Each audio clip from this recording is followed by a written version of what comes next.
మీరు సమస్యలతో బాధపడుతున్నారా? అయితే ఈ వీడియో పూర్తిగా చూడండి. ఎటువంటి సమస్యలకైనా రేణుకా ఎల్లమ్మ తల్లి ముందు ప్రత్యేక పూజలు చేస్తున్నారు. ప్రేమించిన అమ్మాయి దూరమైందా?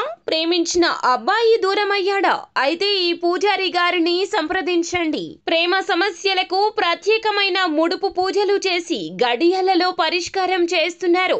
ఈ గురువు గారి దగ్గర ఎంతో పెద్ద వారు పరిష్కారాలు చేయించుకుంటున్నారు. భార్యాభర్తల సమస్యలు, డబ్బు సమస్యలు, వ్యాపారంలో నష్టం రావడం, అనుకున్న పనులు కాకపోవడం, ఇంటి సమస్యలు, సంతానం లేకపోవడం, అప్పుల బాధలు, ఇంకా తీరని సమస్యలు ఉంటే రేణుకా ఎల్లమ్మ తల్లి పూజారి గారిని సంప్రదించండి. ప్రత్యేకమైన పూజలు చేసి దూరంలో ఉన్న వారికి ఫోన్ ద్వారా పరిష్కారం చెబుతున్నారు. Phone number 9515466718.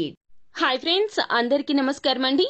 కుంభరాశి వారి జాతకులు, మీ ఇంట ఈ దేవత నీడ ఉన్నది. అందుకే మీ జీవితంలో రాబోతున్న సమయం అంతా కూడాను ఆనందంగా మారబోతుంది. మీరు మీ యొక్క కుటుంబం అంతా కూడాను సంతోషంగా ఉండబోతున్నారు.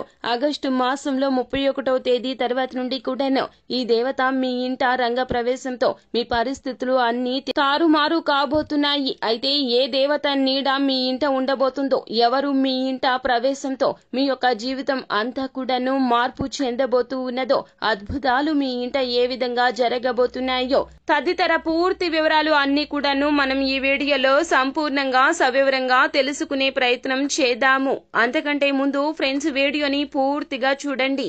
అప్పుడే మేము ఏం చెప్పబోతున్నామో మీకు పూర్తిగా అర్థమవుతుంది. వీడియో గనక మీకు నచ్చినట్లయితే గనక లైక్ చేయండి. మీ లైక్ మాకెంతో సపోర్ట్ అండ్ ఎంకరేజ్మెంట్ గా ఉంటుంది. ఇక మనము ఏ మాత్రము కూడా ఆలస్యం చేయకుండా వీడియోలోకి వచ్చేద్దాం. కుంభరాశి వారి జాతకులు, మీ యొక్క మంచితనము, మీరు చేసే పరోపకారము, ఇతరుల కష్టం చూసి మీ చలించిపోయే తత్వము, సమయానుగుణంగా మీరు చేసేటటువంటి న్యాయము, అలాగే తీర్చేటటువంటి తీర్పు, ఇలా ఎన్నో రకాలైనటువంటి మానవతా దృక్పథంతో మీరు తీసుకునే నిర్ణయాలు, ఇవన్నీ కూడా ఇప్పుడు మీకు కలసి రాబోతున్నాయి. ఇన్నాళ్లకు ఈ దేవత మిమ్మల్ని అనుగ్రహించబోతుంది. ఇక మీ కష్టాలకు చెక్ పడబోతుంది. మీరు ఏది చేద్దామనుకున్నా నమ్మకంతో చేసేయండి. ఇక ఇప్పటి నుంచి కూడా భగవంతునికి అతి దగ్గరగా మెలగబోతున్నారు కుంభరాశి జాతకులు.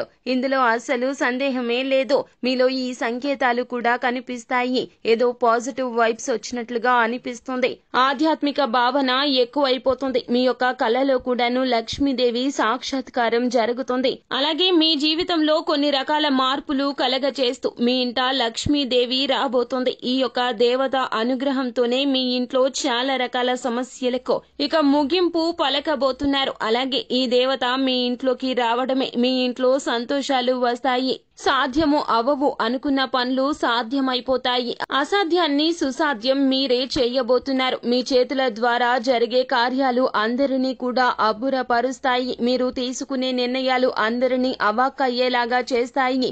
ఎన్నో రకాల సమస్యలు అన్నింటినీ కూడా ఒక్కొక్కటిగా తీర్చే ప్రయత్నం చేస్తారు మీరు. అయితే లక్ష్మీదేవి మీ ఇంట అడుగు పెట్టబోతూ ఉన్నది. కావున ధన వర్షం మీ ఇంట కురవబోతుంది. అలాగే మీ యొక్క లక్ష్యాలు ఏమైనా సరే, నూతన ఉద్యోగం కావచ్చు, లేకపోతే వ్యాపారంలో స్థిరత్వం కోసం కావచ్చు, అధిక ధన లాభం కోసం మీరు తీసుకునే నిర్ణయాలు కావచ్చు, లేదా విదేశాలకు వెళ్లి చదువుకోవాలి అన్నా, లేదా విదేశాలలో ఉద్యోగం చేయాలి అన్నా మీ యొక్క ప్రయత్నాలు ఇక లాభిస్తాయి. మానవ ప్రయత్నం చేయండి. మీ యొక్క కష్టం 100కి 200% పెట్టండి. అస్సలు నిర్లక్ష్యం చేయవద్దు. బద్ధకాన్ని విడనాడండి. ఈ రోజులు మీకు చాలా బాగా కలిసి వస్తాయి. లక్ష్మీదేవి మీ ఇంటనే ఉండిపోవాలి అంటే మీరు కొన్ని పరిహారాలు కూడా చేయాలి. అలాగే కొన్ని నియమాలు కూడా పాటించాలి. లక్ష్మీదేవి ఎక్కడ పరిశుభ్రత ఉంటే అక్కడే ఉంటుంది. మీరు ఇంటిని ఎప్పుడూ కూడా పరిశుభ్రంగా ఉంచుకోవాలి. ముఖ్యంగా వంటగదిని ఎల్లప్పుడూ పరిశుభ్రంగా ఉంచాలి. అలాగే మీరు ఒక చిన్న మట్టి మూకుడు తీసుకొని అందులో సగానికి పైగా ఉప్పును వేసి అందులో 2 లవంగాలు వేసి ఆ యొక్క మట్టి పాత్ర తీసుకుని వెళ్లి ఏదేని మంగళవారం కానీ లేదా ఏదేని శుక్రవారం తిథి నాడు అన్నాడు కానీ ఈ విధంగా చేయండి. ఆ మట్టి పాత్రను తీసుకుని వెళ్లి మీ ఇంటి బీరువా కింద పెట్టండి. ఇలా చేస్తే గనక మీ ఇంట్లో ఉన్న దృష్టి అంతా కూడా తొలగిపోతుంది. అలాగే నలుమూలల్లో దాక్కుని ఉన్న నరదృష్టి మొత్తం కూడాను ఈ యొక్క ఉప్పు ఆకర్షించేస్తుంది. మీరు ఇలా పెట్టిన తర్వాత మరల మంగళవారం తిథి కానీ శుక్రవారం తిథి కానీ అనగా వారం రోజుల తర్వాత ఈ పాత్రను తీసి ఉప్పుని ఎక్కడైనా పారే నీటిలో కానీ నిర్జన ప్రదేశంలో కానీ వంపి మట్టి పాత్ర కడిగి తీసుకొచ్చి మరల ఈ పరిహారం పాటించండి. ఇలా చేస్తే ఎప్పుడూ కూడాను అమ్మవారు మీ ఇంటే తిష్ట వేసుకుని కూర్చుంటుంది. అంతా మంచి జరుగుతుంది. శుభం భూయాత్. సో ఫ్రెండ్స్, చూసారు కదా, ఈ వీడియో గనక మీకు నచ్చినట్లయితే గనక లైక్ చెయ్యండి. మరిన్ని వీడియోస్ కోసం మా ఛానల్ ని సబ్స్క్రైబ్ చేసుకుని ఫాలో అవ్వండి. Thank you.